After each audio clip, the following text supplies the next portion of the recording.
Did you also have a hint of that conviction, or you just started from the artistic perception of expressing yourself? Zero. No, fortunately, I don't know. It's from the beginning a very egoistic project. I had no clue where we were going.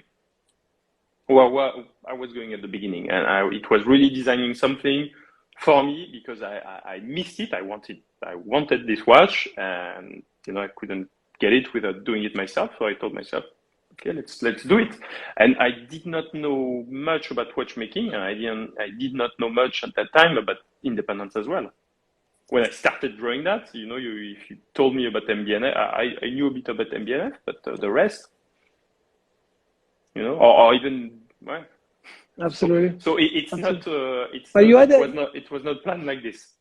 But from a perception of your taste in watchmaking, the fact that you like a piece like the Czapek, for example, which is a piece I adore. I don't talk enough sometimes about what we call mainstream brands, but of course there's a lot to be said about what Lang is doing and has achieved. But the Czapek obviously came across as a very different kind of perspective on how you show the time. How alternatively you can show the time to the usual way with the two hands. Was that something that was inherent to what you were thinking to develop later on, or was it again 100%?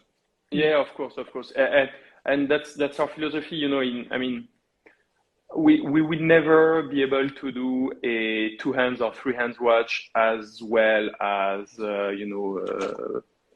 I don't know, Patek, François Paul Journe, any of these guys. So, I don't have this pretension. So my little pretension is to say that I think we can do something great, but in another scope. And that's what I love. I'm not here to do the same as the others. You have plenty of people who do that extremely well. So I'm not going to do on that territory. So yeah, from the beginning. We often discuss with our editor as well, Johnny McKellar, on the fact that we take the current way of showcasing the time on a normal timepiece as the natural way, but actually, if you show it to a kid or to a child, there's nothing more unnatural in a way. So it's obviously a stereotype, how can I say, a rule that it's a psychological construction. Okay. It's funny, we did this exercise with kids, actually, 6 years old kids. You have done it, okay. You show the normal watch 2 hands, and it's very hard to explain why when it's 15 it's also 3 o'clock and so on. You showed one of our watches. You show it and you ask the kid, he doesn't know anything. And he's like, it's very easy, you just read it. So it's funny because we have some people indeed who are like, it's very complicated, it's not for me. I'm not trying to convince these people, but the fact is that, you just connect 2 neurons and it's actually very easy.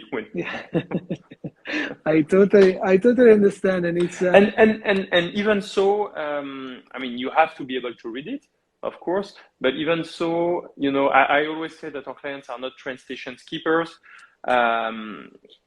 It's actually interesting, I think, to take the time to look at the watch, that it's not that straightforward, or at least that it's not straightforward for something who's not versed into how to read it. Because, a watch to me, nobody, I think you would be, it's Jean-Claude Biver who said that, you would be completely stupid to spend, tens or hundreds of thousands of euros on a device just to read time. You have your cell phone for that. So you don't buy a watch for that. You buy a watch for nothing wrong to spend time and actually look at it and actually enjoy it. That's the point, actually. And when you have a watch that tells a story, because you have to explain to your friend, okay, no, the cool thing is that you read it this way, and okay, I get it. That's what makes it interesting. And we had a client a few weeks ago who told us about this dinner with friends. Everybody had, the 5711, the APs, and so on. The only watch that ran around the table was a Trilobe, actually, because people are like, what is this? Yeah. How do you read time? Yeah. We have learned that lesson, and it's amazing how that has sparkled so much creativity and innovation at the same time.